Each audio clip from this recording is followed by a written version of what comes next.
V Združenju za svetovalni inženiring pri Gospodarski zbornici Slovenije smo v teh tednih izjemno veseli, kajti Akademija gradbenih investicij je odprla svoja vrata.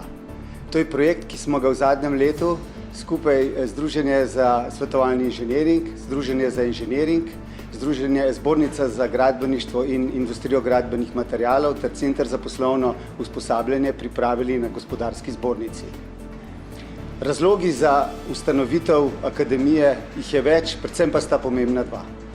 Gospodarska kriza, ki je bila v Sloveniji in se je na srečo končala, je tako globoko zarezala na področje gradbeništva kot v nobeno drugo panogo. In drugi razlog je ta, da je produktivnost v gradbenem sektorju v svetovnem merilu se v zadnjih 20 letih povečala samo za 1% in da je tukaj potrebno celo vrsto stvari nadoknaditi.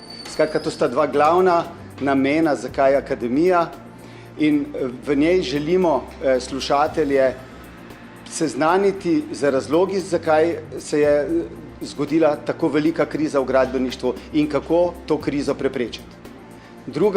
Drug pomemben cilj akademije je ta, da slušatelje seznani z celotnim procesom vodenja investicije od začetnih aktivnosti pa vse do konca sodelovanja z mediji, skratka celoten investicijski proces, in pa predvsem želimo slušatelje pripraviti na prihodnost, ki vemo, da se zadeve so izjemno hitro vrtijo, stvari se digitalizirajo in želimo, da v akademiji pridobijo potrebna znanja, se seznanijo z novostmi, zato da bojo lahko veliko bolj samozavestno se vključevali v učinkovito izvajanje in vodenje investicij.